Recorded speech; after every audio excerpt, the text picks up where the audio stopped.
Hey everybody, how's it? Aloha, good morning. This is Geebz, your old composer, decomposing before your eyes. Literally, I feel like it. As a matter of fact, I think I'm coming down with something. But don't worry, I will get through the week here on the channel.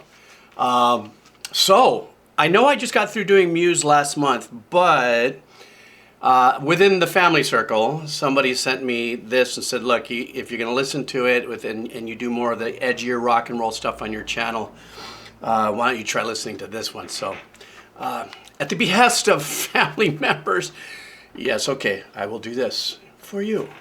All right, so that being said, this is Muse. The song is Hysteria, so let's get right to it. I want to thank all of you, like usual, for your support, and we're on it. So let's do this. This is Muse, and the song is Hysteria. All right.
Obviously a super sizzling track. As a matter of fact, I don't think there's one track except for the kit, the live kit, that isn't like having that, overdriven, sizzly sound to it.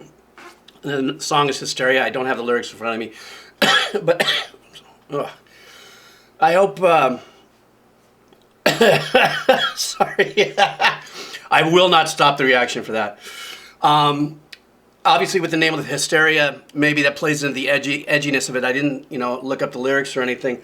Really, his vocals and stuff are so compressed and so pulled back in the mix, and he's got this really thick layer of harmonies that are lower than his voice, in its harmony, and very sandwiched and close in. They're not really hard, left pan right kind of thing. The sequence, the opening, it was super cool. I'm wondering, I was listening really closely going, is there a guitar on top of that? And it doesn't sound like it, but I could be wrong. I have been wrong many times. And also the next layer that came in, also really heavily overdriven. I had to lean into it again and say, is that a guitar or is that a synth?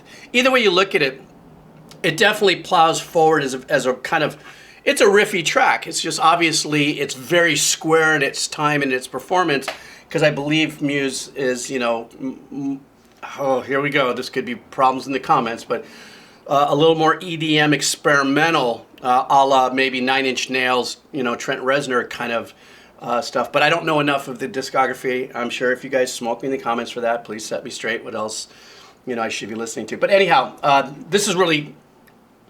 this is a straightforward, powerful track, so let's keep moving on.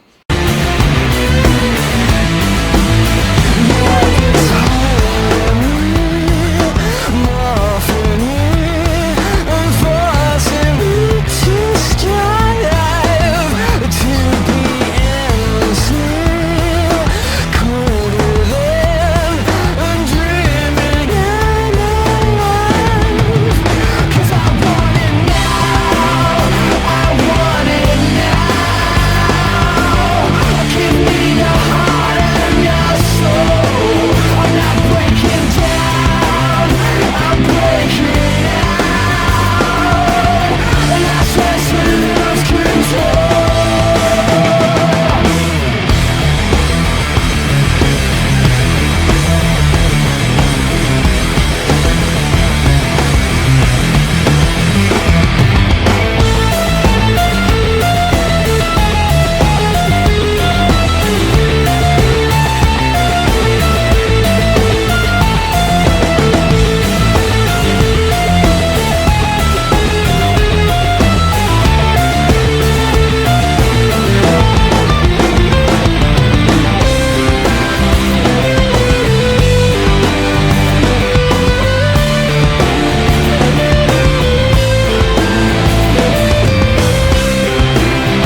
That was a badass sequence. Okay, so without a doubt, there is guitar. You know, it sounds like it's hard for me to be 100% sure, and I think it's maybe because I am coming down with something, so my ears may not be 100% right now.